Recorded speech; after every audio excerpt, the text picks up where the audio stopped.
Hi, welcome back to the channel, and today I'll talk about the validators. This is the next video of the Jira Cloud Workflow course where you will learn what is validator and how you can use the validators in your Jira workflow. If you are new in the Jira workflow and don't know anything about the Jira workflow, then you should watch my previous videos as well, where you will learn about what is the Jira Cloud Workflow and how you can create and edit the workflow. You will also learn what are the triggers and conditions in the workflow. Triggers and conditions are the advanced topic in the Jira workflow.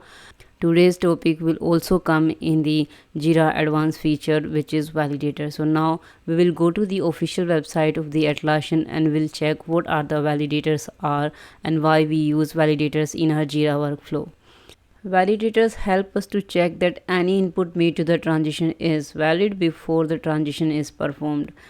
You can take the inputs, like input can include gather the information from the users on the transition screen.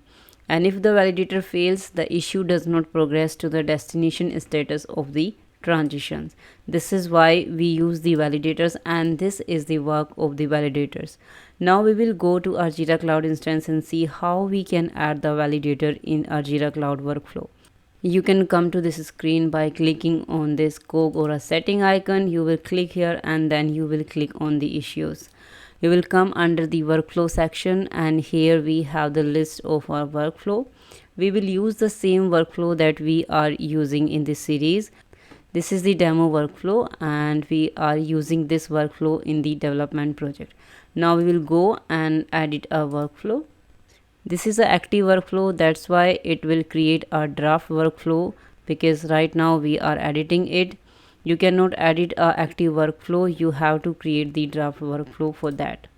Now this is our demo workflow. Here I have the 4 statuses: to do, in development, in queue and done.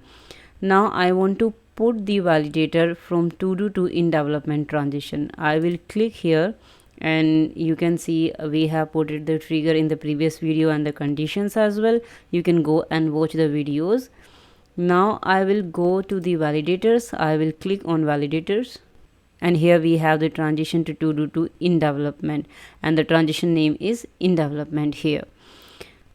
Right now no input parameters check will be done before this transition is executed, because I didn't add any kind of validators in this workflow till now. Now I will go and click on add validator, and here I have lot of validators that I can add in my workflow, like date compare validator, compare 2 dates during a workflow transition, and this field required validators, field has been modified validator, parent status validator, and the permission validators as well. You will find lot of other validators conditions also here if you install any kind of marketplace apps in your Jira instance. For this video I will use a permission validator that the user has a permission. I will click on this permission validator and then click on add. Here I will find the drop down for the permission to check. I can give a project permissions, issue permission, whatever I want as per my requirement. Let's suppose I want to give the browse project permission here. It means if a particular user has a browse project permission, then only this particular transition will be possible. Now I will click on add, and here I have a one validator. Only users with the browse project permission can execute this transition. Remember, it will work sequentially, like condition should be met and then validator should be met, then only this particular transition will happen. Now we will go and click on the publish draft, because I don't want to put any kind of validator as of now, but if you want to edit it you can, if you want to remove it you can, and you can add multiple validators as much as you want, just like the conditions that I have explained in my previous video. Now I'll go and hit the publish draft. It will ask me to save a backup copy. I will say no this time, and then I will hit the publish. Now my draft workflow is active. It means the validator applies on my workflow. This is how you can add the validators in your workflow. In the next video we will talk about the post function, which is very necessary topic of the advanced issues workflow. Thanks for watching this video. Have a great day.